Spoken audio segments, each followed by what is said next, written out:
श्री शिवाय नमस्तुभ्यम दोस्तों। हर हर महादेव। कैसे हैं आप सब? स्वस्थ और सुरक्षित होंगे। दोस्तों, साल 2022 में 31 जनवरी को जो अमावस्या पड़ रही है वह सोमवार को पड़ रही है और सोमवार के को पड़ने के कारण ही सोमवती अमावस्या कहा जाता है। इस अमावस्या का धार्मिक दृष्टि से बड़ा ही महत्व बताया गया है। ऐसा कहा जाता है, धर्मशास्त्रों में ऐसा उल्लेखित है कि इस अमावस्या के दिन व्रत, पूजन, पितरों को तिल मिलाकर जल देने से बहुत ही पुण्य की प्राप्ति होती है। हमारे पितर देवता तृप्त होते हैं और अनेक आशीर्वाद प्रदान करते हैं। सुहागनों के लिए व्रत बहुत ही खास माना जाता है। कहा जाता है, इस दिन व्रत करने से और माँ पार्वती और शिव जी की पूजन करने से सुहाग की आयु लंबी होती है और सौभाग्य की वृद्धि होती है।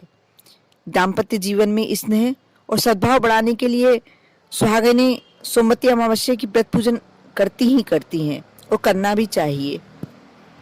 वैसे तो जो साल 2022 है उसमें 13 अमावस्या तिथि पड़ रही हैं, जिनमें से केवल 2 ही सोमवती अमावस्या है।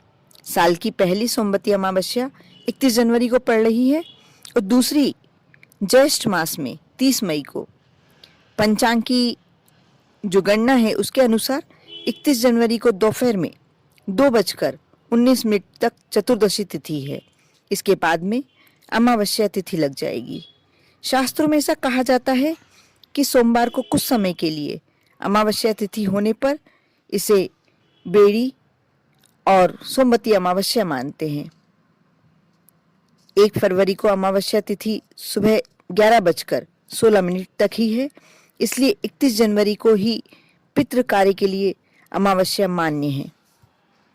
आप सोमवती अमावस्या पे कैसे छोटे छोटे उपाय करके अपनी ज़िंदगी को सरल और सुगम बना सकते हैं, मैं अपने इस वीडियो के माध्यम से आपको बता रही हूँ। आप शुरू से अंत तक वीडियो को अवश्य देखें, क्योंकि सोमवती अमावस्या बहुत ही मान्यताओं के अनुसार बहुत ही मुख्य मानी जाती है।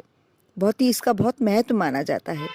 इस दिन हम जो भी करते हैं और भोलेनाथ को तो जो भी समर्पित करते हैं, इससे उनकी कृपा दृष्टि बहुत ही सोमवती अमावस्या बहुत कम पड़ती हैं। और जो व्यक्ति सोमवती अमावस्या पर छोटे छोटे उपाय कर लेता है, उसकी ज़िंदगी में कभी भी कोई समस्या नहीं होती, कोई भी कमी नहीं रहती उसके जीवन में।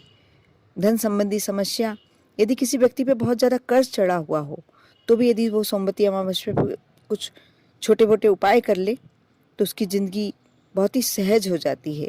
कर्ज उतारने के उसको रास्ते नज़र आने लगते हैं।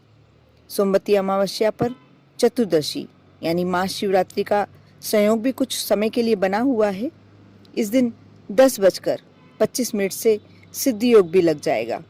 ऐसे में इस दिन सुबह यदि आप पैरों के नीचे आक के पत्ते सिर पर और माथे पर रखकर भगवान शिव जी का ध्यान करते हुए स्नान करते हैं, तो आपके जीवन के सारे कष्ट, सारी समस्याएं हल हो जाती हैं। आपके ऊपर यदि किसी ने कुछ किया हुआ है, आपको ऐसा लगता है कोई नकारात्मक ऊर्जा आपके साथ चल रही है, वह भी आपके ऊपर से हट जाती है। ये बिल्कुल बहुत ही अचूक टोटका है, अचूक उपाय है, आप करके देखें। साथ ही शिवालय जाकर आपको इस दिन जल में दूध मिलाकर, कच्चा दूध मिलाकर शिव जी का अभिषेक अवश्य करना चाहिए। बेलपत्र, धतूरे शिव जी को अर्पित करना चाहिए। अगर शिवालय न जा पाएँ तो घर पर ही आप मिट्टी का शिवलिंग बनाकर इनका अभिषेक कीजिए। बहुत ही पार्थिव शिवलिंग बनाकर इनका अभिषेक करने का बहुत बड़ा महत्व है।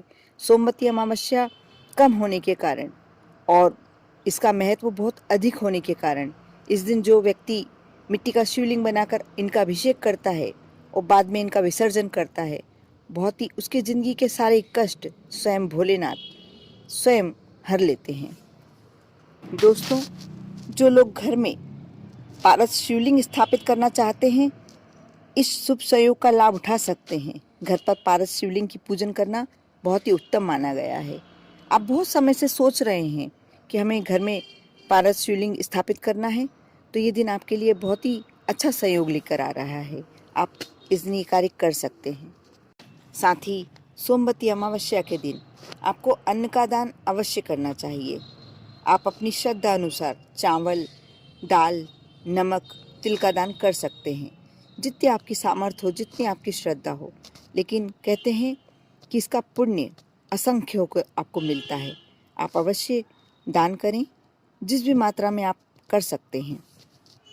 साथ ही जिनके माता या पिता देह त्याग कर परलोक चले गए हैं, वह भी सोमवती अमावस्या के दिन पितरों का ध्यान करते हुए, अपने माता पिता का ध्यान करते हुए जल में थोड़े से तिल मिला लें और दक्षिण दिशा की ओर अपना डायरेक्शन लेकर दिशा की तरफ करके और तिल और जल अर्पित करें।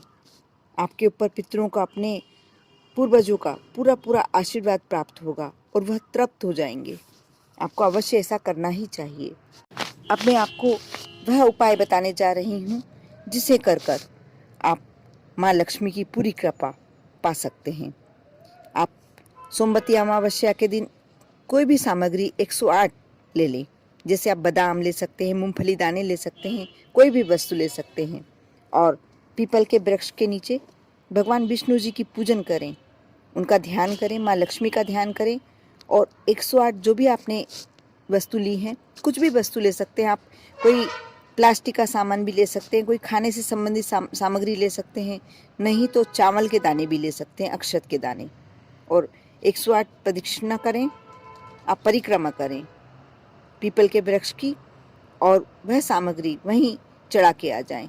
आप यदि ऐसा करते हैं तो माँ लक्ष्मी और श्री हरि विष्णु भगवान की आप पर कृपा प्राप्त होती है और आप कभी भी लक्ष्मी से अधूरे नहीं रहते।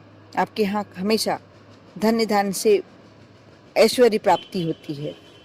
आप ये छोटे छोटे से उपाय करके और अपने जीवन को सरल और सुगम बना सकते हैं। आप इन उपायों को करने से पहले ये ध्यान रखना कि आपको श्रद्धा और विश्वास अवश्य रखना होगा। जो भी आप उपाय करते हैं, जो भी आप कार्य करते हैं, आप मन में भगवान का सुमिरन करते रहें। भोलेनाथ को जब आप जल समर्पित करते हैं, दूध समर्पित करते हैं, बेलपत्र, शमी पत्र जो भी समर्पित करते हैं, बस मन में आपके भोलेनाथ बसे होना चाहिए। और जब आप पीपल देव की प्रदक्षिणा करते हैं, परिक्रमा करते हैं, श्री हरि भगवान विष्णु और माँ लक्ष्मी का सुमिरन करते हुए करें। ओम नमो भगवते वासुदेवाय मंत्र का जाप करते हुए करें। यदि आप इस प्रकार से सोमवती अमावस्या का दिन गुजारते हैं, अब देखना आपके परिवार में कोई भी संकट नहीं रहेगा, कोई भी कमी नहीं रहेगी। सारे ऐश्वर्य, गाड़ी, बंगला जो भी आपको चाहिए आपको प्राप्त होगा। आप करें, विश्वास कर कर करें। आप पर और आपके पूरे परिवार पर भोलेनाथ की कृपा हमेशा बनी रहे। ओम नमः शिवाय।